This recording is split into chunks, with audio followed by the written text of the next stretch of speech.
Hello students, Abhishek Agnihotri, your marketing teacher from Spindale College, Delhi, and I welcome you in my YouTube channel. In previous sessions, we discussed about some important marketing concepts, and I hope you were able to understand those concepts which we discussed in previous sessions. Alright, and in this session, we are going to cover a very important topic of your marketing syllabus for class 11th, that is marketing philosophies. Marketing philosophies is the most important topic of your syllabus, and one of the long question is always put from this topic in your annual exam. Alright, so be concentrated, pay your attention here, and I request you to watch full video of this topic so that you will be able to understand what we are going to do and what we can be able to understand from the given topic. Alright, first is marketing philosophies. तो basically हम लोग इसे marketing philosophies भी कह सकते हैं और ये भी कह सकते हैं कि that is the evolution of marketing. कैसे कैसे मार्केटिंग जो है वो डेवलप हुई, मार्केटिंग के कॉन्सेप्ट और मार्केटिंग की फिलोसफीज लोगों ने कैसे अपने हिसाब से चेंज की और वो धीरे धीरे अभी कस्टमर ओरिएंटेड हो गई. ठीक है, तो हम लोग देख सकते हैं बोर्ड पे there are 5 philosophies given by marketers in your marketing syllabus, that is production concept, product concept, selling concept, marketing concept and societal marketing concept. Okay, तो इन सारे में क्या डिफरेंस है इन सारी फिलोसफीज में वो हम लोग देखेंगे और ये धीरे धीरे अप्रोचेस को चेंज करने की जरूरत क्यों पड़ी, मार्केटर को ये जरूरत क्यों पड़ी कि वो अपनी अप्रोच में धीरे धीरे चेंजेस लाए, इस बारे में भी हम लोग इस सेशन में डिस्कस करने वाले हैं. Alright, so first you can see here are 5 philosophies, but I will include one more philosophy before that era, that is exchange concept. Alright, so there will be total 6 concepts which we are going to discuss in today's session. तो सबसे पहले फटाफट एक काम कीजिए, click के button को दबाइए और अगर आपने सब्सक्राइब नहीं किया चैनल तो सब्सक्राइब कर दीजिए. उसके बाद में हम लोग आगे बढ़ते हैं.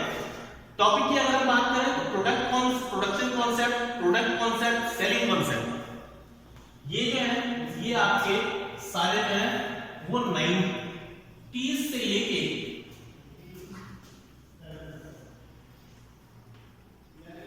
1950 तक ये कॉन्सेप्ट प्रिवेलिंग रहे. एंड 1950 के बाद में जब मार्केटिंग का इवोल्यूशन हुआ उसके बाद से लेके till today we are using these two concept in our marketing strategy. तो 90s से लेके 1950 तक हम लोगों ने ये 3 कॉन्सेप्ट में वर्क किया और उसके बाद में 1950 के बाद में जब कस्टमाइज्ड हो गई marketing, after that we gone through these 2 concept. Alright, तो सबसे पहले ये देख लेते हैं कि इन सारे कॉन्सेप्ट में डिफरेंस क्या है. डिफरेंस ये है कि अगर आप ध्यान से देखेंगे प्रोडक्शन कॉन्सेप्ट, प्रोडक्शन के बारे में बताया आपको, प्रोडक्ट कॉन्सेप्ट और सेलिंग कॉन्सेप्ट, बेसिकली ये सेलर ओरिएंटेड कॉन्सेप्ट है. सेलर ओरिएंटेड, इसे अगर आपको याद रखना है so you can give it an abbreviation that is SO. ये तीनों कॉन्सेप्ट है सेलर ओरिएंटेड और ये दोनों कॉन्सेप्ट है customer oriented, CO. You can write it as CO. Alright, seller oriented का मतलब होता है कि जो सेलर के ऊपर डिपेंड करते हैं. सेलर पहले अपने हिसाब से गुड्स को बनाता था, गुड्स एंड सर्विसेज को क्रिएट करता था, उसके बाद में मार्केट में सेल कर देता था. कब तक? जब तक ये तीनों कॉन्सेप्ट एग्जिस्टेंस में थे. After that customer became aware about the marketing and उसके बाद में क्या हुआ, कस्टमर ओरिएंटेड हो गई मार्केटिंग. कस्टमर के नीड के अकॉर्डिंग हम लोग चीजों को चेंज करते चले गए. तो आइए शुरू करते हैं पहले कॉन्सेप्ट से, that will be exchange concept. It is not mentioned here because it's not in your syllabus, but I think we should discuss about that. Exchange concept में जैसा कि आपको वर्ड से ही पता चल रहा है, एक्सचेंज का मतलब होता है लेन देन, एक तरफ दो दूसरी तरफ लो. ठीक है, तो that is all about exchange concept. Barter system के बारे में पढ़ा होगा अगर जिन लोगों ने अकाउंट्स लिया है, जिन लोगों ने कॉमर्स ले रखी है तो उनके पास अकाउंट्स होगा, ऑब्वियस सी बात है. तो एक्सचेंज सिस्टम के बारे में आपने बार्टर सिस्टम सुना होगा. बार्टर सिस्टम में क्या होता था, one person needs one thing and another person need some other thing. Okay, तो वो दोनों एक दूसरे को मिलते थे. आपको गेहूं की जरूरत है, दूसरे पर्सन को राइस की जरूरत है, then you will exchange with each other wheat and rice. तो ये दोनों चीजें आप लोग एक्सचेंज कर लेते थे, लेकिन उसके बाद में प्रॉब्लम ये आने लगी, what is the value of the exchanged thing. Okay, जैसे किसी इंसान को एक गाय की जरूरत है और दूसरे इंसान को जो उसके पास कांटेक्ट में है उसके पास क्या अवेलेबल है, वीट अवेलेबल है। तो वीट की कॉस्ट उतनी नहीं है, वीट की वैल्यू उतनी नहीं है जितनी एक काऊ की कीमत है। ओके, अब उन दोनों को आपस में एक्सचेंज करना है तो वैल्यू का डिफरेंशिएशन क्रिएट हो जाता था, तो लोगों के बीच में एक्सचेंज जो है वो हो नहीं पा रहा था। तो इसके लिए वैल्यू की बात आई, तो वैल्यू के लिए हम लोगों ने क्या किया, सिमिलर वैल्यू की चीजों को आपस में एक्सचेंज करना स्टार्ट किया। फिर उसके बाद में जब हम लोगों में और डेवलपमेंट हुआ ह्यूमन बीइंग में, तो हम लोगों ने धीरे धीरे मुद्रा का आविष्कार किया। मुद्रा शुरू में हम लोगों ने कुछ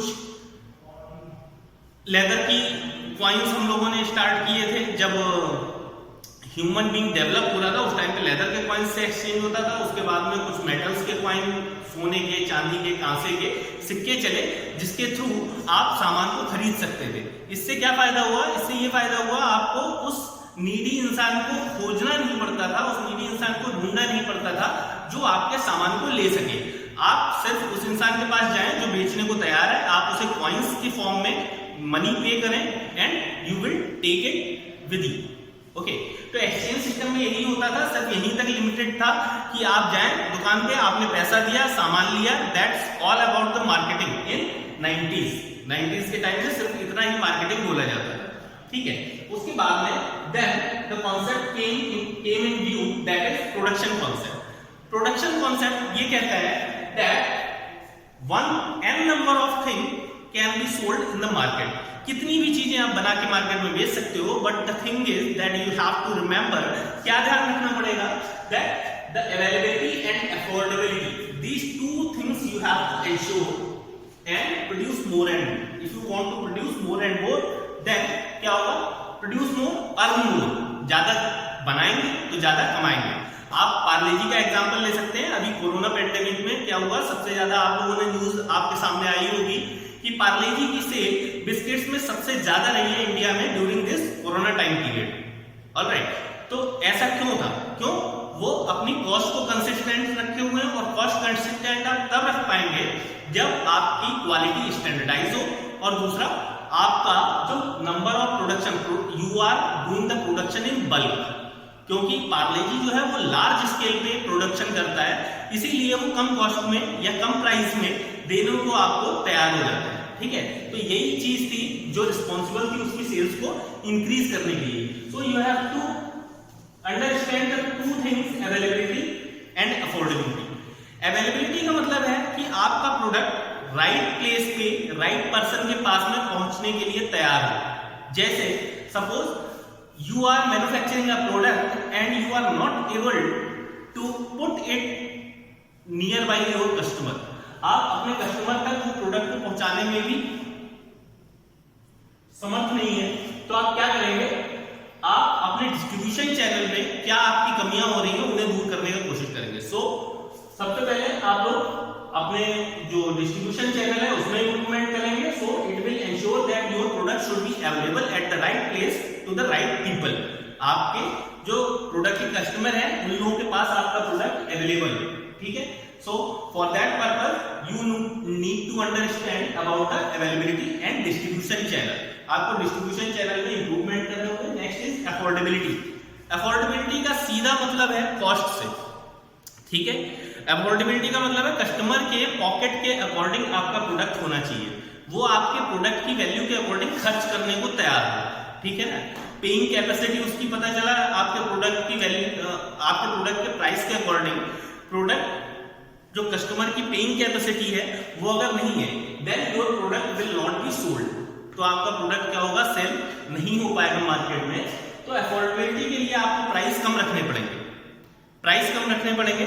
और प्राइस को कम रखने का, अगर if you are a new player in the market, तो प्राइस कम करने का सिर्फ एक ही तरीका है, that you produce in bulk, okay, and your cost of production should be low. Cost of production अगर आपकी कम होगी तो आपका क्या होगा, आपके प्रॉफिट्स ज्यादा होंगे और आप कम कीमत में प्रोडक्ट को ऑफर कर पाएंगे। Okay, so bye improving distribution channel and lessening the price, you can make n number of product and these will be accepted in the market, and as you produce more you will earn more. This is all about the production concept of marketing, or you can say production philosophy. Next philosophy is, you can see on the board, that is product concept. Product concept जैसे कि पता चल रहा है, पिछली बार हम लोगों ने एम्फसाइज किया था प्रोडक्शन के ऊपर, वैसे ही इस बार हम लोग एम्फसाइज करने वाले हैं प्रोडक्ट के ऊपर. तो प्रोडक्ट कॉन्सेप्ट ये कहता है that only by producing goods on a large scale does not employee that your selling would be high.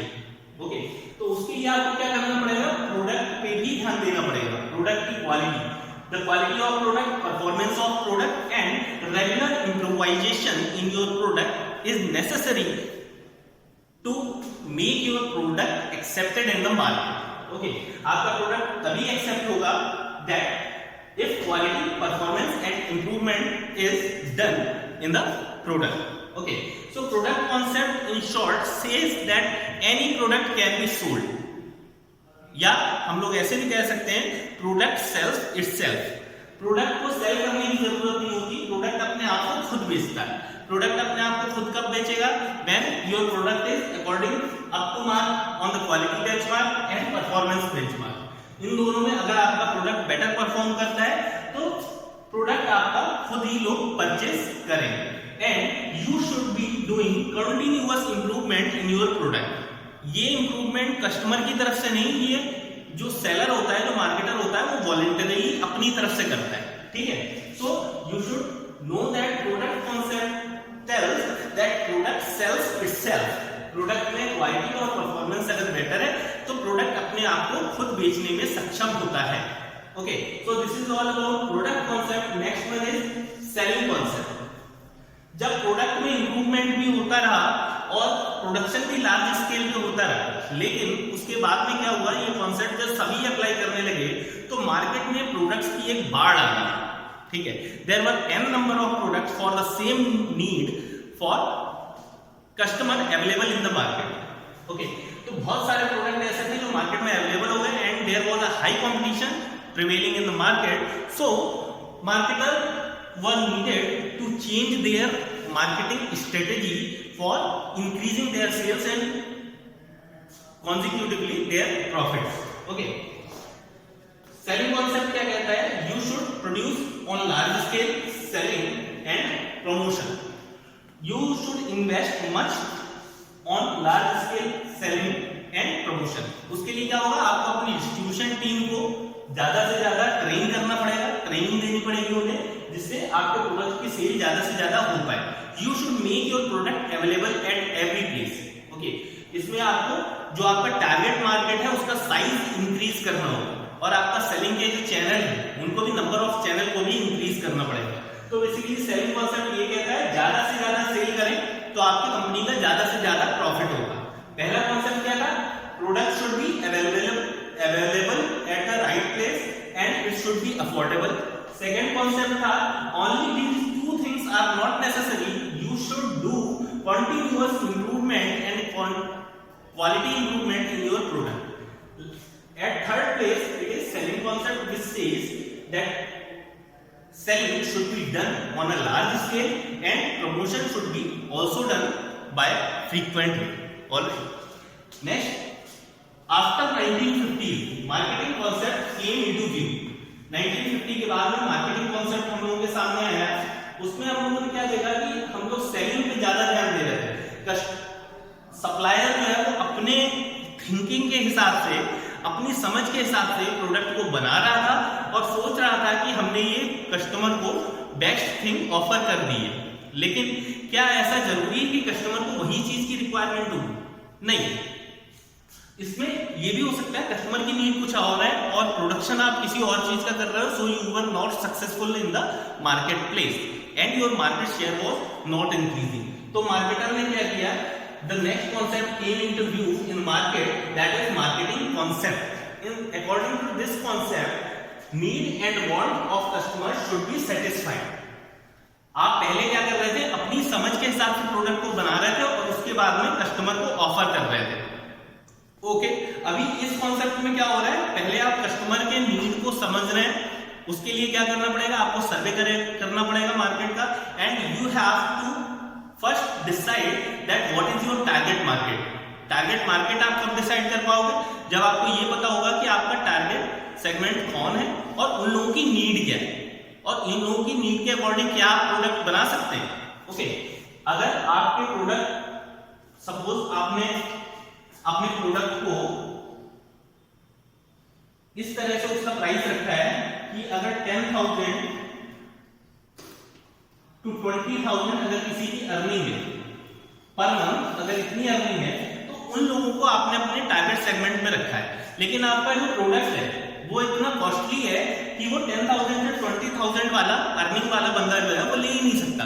So what is that, आपका जो आपने प्रोडक्शन किया है वो कस्टमर की नीड और वांट को सेटिस्फाई तो कर रहा है, लेकिन आपको कंपटीशन में सरवाइव करने में हेल्प नहीं कर रहा है, क्योंकि कोई और प्लेयर होगा जो उसे सस्ते में अवेलेबल करा देगा आपके कस्टमर को, तो आप कंपटीशन में से नहीं लड़ पाएंगे।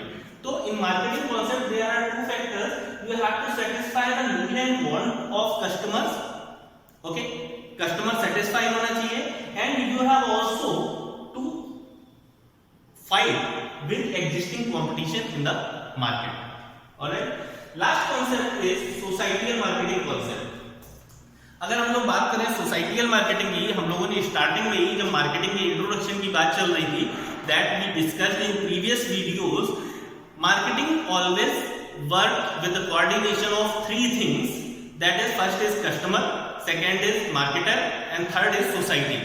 कस्टमर वो है जिसे प्रोडक्ट चाहिए, सप्लायर वो है जो प्रोडक्ट को बेचने वाला है, लेकिन इस सभी ऑपरेशंस, ये सभी ऑपरेशंस जो हो रहे हैं वो सोसाइटी में रहते हुए हो रहे हैं और सोसाइटी को एक्सप्लॉइट करके आप लोग कर रहे हैं। ओके, मार्केटर जो है वो सोसाइटी को एक्सप्लॉइट करके उसके बाद में ही किसी प्रोडक्ट का जनरेशन करता है। जैसे अगर आप रजिस्टर की बात करें, किसी भी कंपनी में अगर कोई नोटबुक बना रहा है, कोई नोटबुक या बुक्स का पब्लिकेशन कर रहा है या प्रिंटिंग कर रहा है, तो जो पेपर आ रहा है, पेपर इंडस्ट्री वाले वो पेपर कहां से ला रहे हैं, पेड़ों को काट के। So there it is responsibility of those factories to do something for the protection of trees. ठीक है, तो अगर आप ट्रीज का एक्सप्लॉयटेशन कर रहे हो तो ये भी आपकी रिस्पॉन्सिबिलिटी है कि आप सोसाइटी को कुछ ना कुछ वापस करो। सोसाइटियल मार्केटिंग का बहुत अच्छा एग्जांपल बताते हैं हम लोग। स्टार्टिंग में the people who used to smoke, जो लोग स्मोकिंग करते थे, तो कंपनी को चाहिए प्रॉफिट और कस्टमर को चाहिए सेटिस्फैक्शन। तो कंपनी बना रही थी सिगरेट और कस्टमर पी रहे थे and they were satisfied, they were smoking and they were satisfied, but there was the third angle from the societal point of view. इससे लेकर सोसाइटी का नुकसान हो रहा था। The kids which are seeing them are being mentally disturb. Okay, so तो क्या हुआ, सोसाइटी का धीरे धीरे नुकसान हो रहा है, एनवायरनमेंट में पॉल्यूशन हो रहा है, so it is their responsibility to protect somehow. Okay, तो गवर्नमेंट ने एक रूल बना दिया कि टीवी पे या किसी भी एडवर्टाइजमेंट चैनल पे, लाइव मीडिया पे आप सिगरेट वगैरह का एडवर्टाइजमेंट नहीं कर सकते, उसे प्रमोट नहीं कर सकते। You can sell it but you can not promote among the customers. अब आप लोग देखते होंगे अभी जो भी इस टाइप का हार्मफुल एलिमेंट या हार्मफुल प्रोडक्ट जो भी सेल होता है, जैसे सिगरेट पैकेट के ऊपर आप लोग देखते होंगे 80% in 80% part of cigarette packet there is a warning noted that it is injurious for health. So this is responsibility of that marketer that they should return back something towards society. There is a responsibility of marketer to make the society clean and make the society as they have to operation in the same society for long term. Okay. तो अगर आपको society में long term में survive करना है तो society के लिए आपको कुछ ना कुछ रिटर्न में करना पड़ेगा।